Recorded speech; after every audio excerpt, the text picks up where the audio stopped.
Good morning बच्चों, स्वागत है एक बार फिर से आप सभी विद्यार्थियों का हमारे YouTube चैनल पर। आज हम क्लास 10th के लिए दो चरों वाले रैखिक समीकरण युग्म चैप्टर से प्रश्नावली नंबर 3.2 पढ़ने से पहले कुछ जो है कि सामान्य अध्ययन करेंगे और सामान्य अध्ययन में ये जानेंगे हम लोग कि दो चरों वाले रैखिक समीकरण युग्म को कितनी विधियों से हल कर सकते हैं, और जो है कि अगर उन विधियों को अगर हम जान लेंगे तो प्रश्नावली नंबर 3.2 और प्रश्नावली नंबर 3.3 को हल करना आसान हो जाएगा। तो सबसे पहले हम जानेंगे दो चरों वाले रैखिक समीकरणों को कितने विधि से हल कर सकते हैं। दो चरों वाले रैखिक समीकरण युग्म को हल करने के लिए चार विधियां होती हैं। पहली विधि जो है कि यहाँ पर हम लिखते हैं, पहली विधि जो होती है प्रतिस्थापन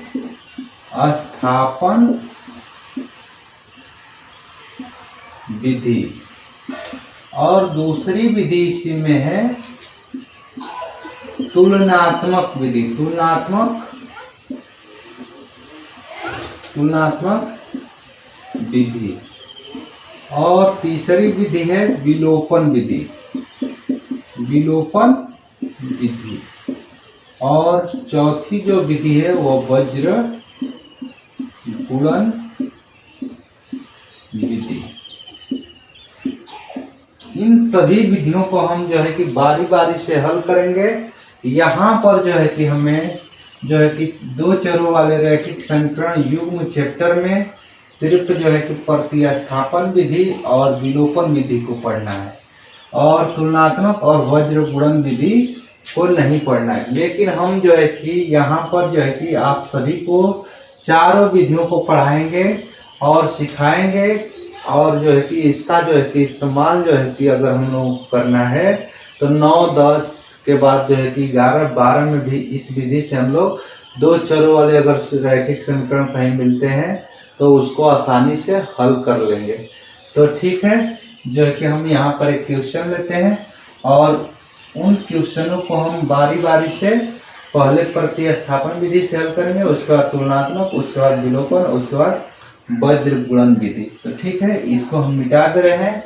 उसके बाद आप सभी को जो है कि बारी बारी से हर एक विधि से जो है कि समीकरण को हल करना सिखाते हैं। तो एक हम यहाँ पर समीकरण लेते हैं। पहला दो चर वाला है x + y = 14 और x - y = 4। इसको हल करना है। पहले हम कौन सी विधि बता रहे थे? प्रतिस्थापन विधि।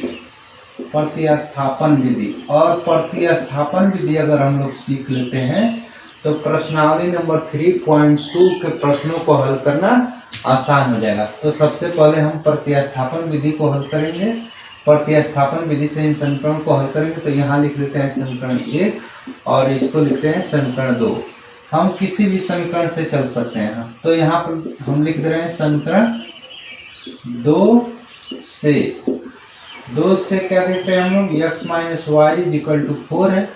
यहाँ से हम लोग जो है कि y को उस साइड ले जाएंगे, x बराबर हो जाएगा 4 + y। अब क्या होगा कि x का मान जो है हम उठाकर जो है कि समीकरण 1 में रखेंगे। तो यहाँ लिखेंगे समीकरण 1 में x बराबर 4 + y रखने पर, जहां पर x है समीकरण 1 में वहां पर हम रख देंगे 4 + y। तो यहाँ रख दो 4 + y, प्लस पहले से y है, = में लिख दो 14। इस 4 को उस साइड भेज दो और इन दोनों को जोड़ लो। तो y जुड़ेगा 2y, और 4 ये प्लस में है, उस साइड जाएगा तो 14 माइनस हो जाएगा 4। तो 2y = हो जाएगा 14 में से 4 निकालने में हो जाएगा 10, y का मान यहाँ से 10 में जो है कि इसका क्या होगा, 2 से डिवाइड हो जाएगा। ये गुणा के रूप में है, इधर आएगा तो भाग के रूप में आएगा। तो 10 से 2 को डिवाइड करेंगे, y बराबर हो जाएगा 5। y का मान आ गया 5। अब x का मान यहाँ से हम लोग इसी को प्रतिस्थापित करके y का मान जो है कि समीकरण 1 या 2 किसी में एक रख सकते हैं। तो हम लिख रहे हैं समीकरण 1 में y का मान रखने पर, रख दो y का मान जो है कहाँ रखना है, समीकरण 1 में। 1 में रखो, 2 में रखो, चाहे यहाँ पे रखो। 3 इसको कर लेते हैं, 3 में या 2 में, चाहे 1 में, किसी एक में रख सकते हैं y का मान। तो y का मान हम यहाँ पे रखेंगे x प्लस जो है क्या लिख दे रहे हैं यहाँ पे 5 = 14। तो x का यहाँ से मान निकल कर आएगा, 5 को उधर भेजेंगे, 14 माइनस 5, तो x = आ जाएगा 9। तो ये हो गया प्रतिस्थापन विधि से इस समीकरण को हम लोग हल कर लिए। इसी समीकरण को हम लोग अब देख लेते हैं तुलनात्मक विधि से। ठीक है, तो इसको हम मिटा दे रहे हैं। तुलनात्मक विधि से हल करेंगे तब भी जो है कि y और x का मान जो है कि x का मान 9 और y का मान 5 आना चाहिए। कोई विधि से हल करेंगे मान जो है कि बराबर आना चाहिए। तो इसको हम यहाँ से मिटा दे रहे हैं और इसको तुलनात्मक विधि से हल करके जो है कि आप सबको हम दिखाते हैं। और जो है कि सभी विधियों को अगर हम लोग जान जाएंगे तो जो है कि कोई भी समीकरण अगर हमारे सामने जो है कि आ जाता है तो उसको आसानी से हल कर पाएंगे। ठीक है, तो घबराना नहीं है। यहाँ लिख दे रहे हैं तुलनात्मक विधि। तुलनात्मक विधि जो है कि काफी आसान है। तो हम लोग समीकरण 1 और 2 को देख रहे हैं। समीकरण 1 और 2, समीकरण 1 व 2 से चलेंगे। समीकरण 1 में क्या है, x प्लस y = 14। यहाँ से क्या कर दो कि y वाले को उस साइड कर दो, तो x = जो है कि 14 माइनस y होगा। इसको समीकरण क्या कर लो 3। अब समीकरण जो है कि 2 से जो है कि क्या है, 2 में x माइनस y दोनों से हमें चलना है, = जो है कि 4 दिख रहा है। अब y को उस साइड ले जाओ, तो x = 4 प्लस क्या हो जाएगा y, ये हो जाएगा समीकरण 4।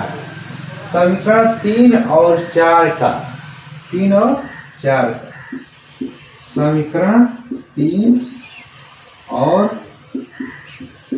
4 का बायां पक्ष, लेफ्ट हैंड साइड बराबर है दोनों का, 3 और 4 का, दोनों का 3 और 4 का जो है कि बायां पक्ष बराबर है। इसलिए दायां पक्ष अर्थात राइट हैंड साइड आपस में बराबर होगा, आपस में बराबर होगा। आपस में जो है कि दोनों पक्ष के जो है कि अगर लेफ्ट हैंड साइड दोनों तरफ के बराबर हैं तो राइट हैंड साइड भी आपस में बराबर होंगे। तो हमें जो है कि बराबर दिखाना है 14 माइनस y = 4 प्लस y को। अब y को उस साइड भेज दो, 4 को इस साइड लाओ, 14 इधर हो जाएगा, इधर 4 आ जाएगा तो माइनस 4 हो जाएगा। y को उस साइड ले जाएंगे, यह y पहले प्लस है और ये माइनस उधर जाएगा तो प्लस हो जाएगा। तो 2y बराबर हो जाएगा 14 में से 4 घटा देंगे 10 होगा। y बराबर यहाँ से भी 10/2, तो y का मान यहाँ कितना आ गया 5। अब ये मान जो है कि समीकरण या तो 4 में रख दो, 3 में रख दो, 2 में रख दो या 1 में। तो हम लिख देते हैं समीकरण 4 में y का मान रखने पर, रख दो y का मान, तो यहाँ x लिख दो और यहाँ पे लिखो 4 और प्लस y का मान यहाँ क्या रखना है 5। तो x इजिकल टू हो जाएगा 4 प्लस 5 इजिकल टू 4 और 5 को जोड़ेंगे हो जाएगा 9। ये हो गया आंसर। तो विलोपन यहाँ पर हम लोग तुलनात्मक विधि और प्रतिस्थापन दोनों विधियों से हल किए। तो y का मान जो है कि 5 ही आया और x का मान 9 आया। तो मानों में कोई अंतर नहीं होगा। विधि जो है कि हल करने का जो है कि बस तरीका अलग होगा। ठीक है, इसको हम हटा देते हैं। अब जो है कि देखते हैं विलोपन विधि से हल कर। विलोपन विधि से जो है कि ये सवाल जो है काफी आसान है। तो थोड़ा सा हम लोग अगर इसको जो है कि दूसरे सवाल को भी अगर ले लेते हैं तो उसको भी हल कर सकते हैं, या तो चलो इसी सवाल को हल कर लेते हैं विलोपन विधि से। घबराना मत। अब जो है कि हम लोग विलोपन विधि से इसी सवाल को हल करते हैं। विलोपन विधि, ध्यान दो, विलोपन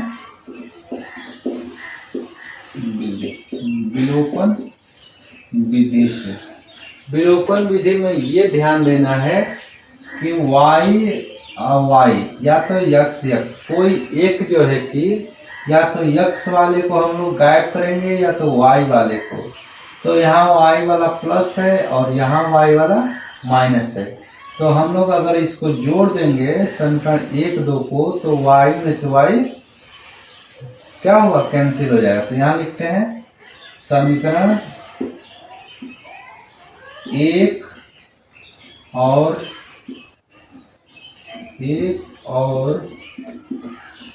समीकरण 2 को जोड़ने पर, समीकरण 2 को जोड़ने पर, जोड़ दे रहे हैं। जोड़ने पर क्या देख सकते हैं हम लोग, ध्यान दें। तो ये जो है कि लेफ्ट हैंड साइड में जुड़ेगा और राइट हैंड साइड में जुड़ेगा। तो x प्लस वाई और फिर जो है कि इसको जोड़ना है इसी में, तो x माइनस वाई। और फिर इधर क्या जोड़ना है 14 प्लस 4 हो जाएगा। जोड़ लेंगे तो y जो है कि प्लस में है और ये माइनस में। x जुड़ेगा तो 2x हो जाएगा और 14 4 जुड़ेगा तो हो जाएगा 18। अब यहाँ से x का मान हम लोग निकालेंगे तो 2 से इसको डिवाइड करेंगे तो 18/2 हो जाएगा। x इजिकल टू हो जाएगा 9। इस प्रकार से यहाँ भी x का मान 9 आ गया और जो है कि हम यहाँ से मान जो है कि 9 अब समीकरण 1 में रख लेते हैं। x का मान समीकरण 1 में x का मान रखने और रख लो, एक बार देखो। तो x का मान 9 हमें रखना है यहाँ पे, 9 प्लस y इजिकल टू 14। अब देखो 9 को उस साइड भेज दो तो y बराबर जो है कि 14 माइनस 9 होगा। y का मान यहाँ से निकल कर आएगा 5। तो इस तरीके से विलोपन विधि से हम लोग सवालों को हल करेंगे। तो जो है कि चैप्टर नंबर 3.3 में जो है कि आप सबको जो है कि विलोपन विधि से ही सारे के सारे क्वेश्चन हल करने हैं और प्रश्नावली नंबर 3.2 में सारे के सारे क्वेश्चन प्रतिस्थापन विधि से हल करना है। ठीक है, तो हम लोग क्वेश्चन जो है कि यहाँ पर अब जो है कि बच गया वज्र गुणन विधि। तो वज्र गुणन से थोड़ा इसी प्रश्न को वज्र गुणन से हल करते हैं। वज्र गुणन विधि, इस विधि से इस समीकरण को हल करना है। तो कैसे हल करेंगे, इसको इधर लेकर आएंगे, लिखेंगे समीकरण 1 और 2, समीकरण 1 व 2 से सबसे पहले क्या करना है कि ये जो पद है इसको इस साइड लाना है, ये भी इसको भी इस साइड लाना है। तो x प्लस वाई और इसको 14 को इधर लेकर आएंगे तो माइनस 14 इजिकल टू में बच जाएगा 0। ये समीकरण हम लोग लिख लेते हैं 3 और यहाँ पर भी इसको भी कर लेते हैं वैसे x माइनस वाई और इस 4 को इधर लेकर आते हैं माइनस 4 हो जाएगा इजिकल टू 0। ये समीकरण हो जाएगा 4। अब क्या करेंगे, इसके लिए वज्र गुणन के लिए लिखेंगे समीकरण 3 को a1x plus b1y plus c1 is equal to 0 से तथा समीकरण 4 को a2x plus b2y plus c2 is equal to 0 से तुलना कर दे रहे हैं। तो देखो x के स्थान पे x है, a1 के स्थान पे यहाँ कुछ नहीं है तो 1, तो a1 के स्थान पे 1, उसी तरह से y के स्थान पे y, तो b1 के स्थान पे 1,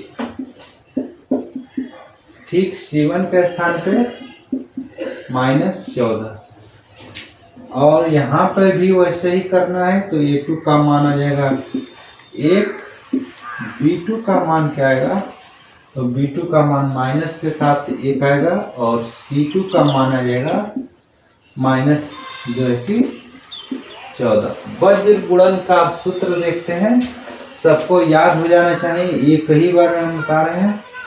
x बराबर लिख लेंगे फिर से y, अब बराबर लिख लेंगे 1, अब बटा में क्या लिखना है, यहाँ पर लिखना है BC, फिर जो है कि यहाँ भी लिखना है BC माइनस BC, ऐसे कर लेना है। फिर यहाँ लिखना है CA माइनस CA। अब यहाँ पे जो है कि AB माइनस AB, क्या ध्यान देना है, B के बाद C, फिर BC, फिर जो है कि B के स्थान पे C पहले आ जाएगा, उसके बाद जो है कि C के स्थान पे A हो जाएगा, CA AB माइनस A। अब इसी में क्या करना है, इस यहाँ पे लिखना है 1 2, फिर 2 1, माने 12 21 याद करना है। इसमें भी 12 21 लगा देंगे, यहाँ 21 और यहाँ 1 2 2 1 ऐसे लगा देंगे, और ये हो गया हमारा जो है कि वज्र गुणन का सूत्र। अब इसी पर हल करेंगे, तो यहाँ लिखते हैं ऊपर, इसको हल कर लेते हैं। x बटा में b1 का मान सबसे पहले रखेंगे, तो b1 यहाँ पर है 1 गुणे c2 का मान जो है यहाँ जो है कि -4, अब जो है कि माइनस लगा लेंगे, फिर जो है कि b2 का मान, तो b2 का मान जो है कि माइनस है 1, और c1 का मान यहाँ से, c1 का मान देख लो -14, ऐसे। फिर प्लस करेंगे y, आप मान लिखेंगे, क्या लिखेंगे, c1 का मान यहाँ से c1 -14 गुणे a2 का मान रखो, a2 का मान 1, फिर जो है कि माइनस करके c2 का मान यहाँ से -4 गुणे a1 का मान 1 इजिकल टू आवत है 1 बटा में लिखेंगे a1 अपन a1 b2 है ना, a1 का मान 1, अब b2 का मान -1, अब जो है कि इसी तरह से माइनस करके a2 का मान रखेंगे, a2 का मान 1 इंटू b1 का मान यहाँ से 1। अब इसी को हल करेंगे, x अपान -4 हो जाएगा, ये माइनस प्लस, फिर जो है कि -14 ये हो जाएगा, फिर यहाँ से y अपान जो है कि -14, अब माइनस प्लस 4, और ये हो जाएगा 1, अब बटा में -1, और ये जो है कि -1। अब इसको हल करेंगे तो x बटा में -18, और यहाँ जो है कि y बटा में आ जाएगा -10, और ये जो है कि आएगा 1 बटा में -2। अब इसी को हल करना है किससे, पहले वाले को इसको लेकर, तो ये हम हटा दे रहे हैं, ये वाली लाइन को हटाकर हल कर देते हैं, यहाँ पे ये वाली लाइन को हटाकर हल कर दे रहे हैं।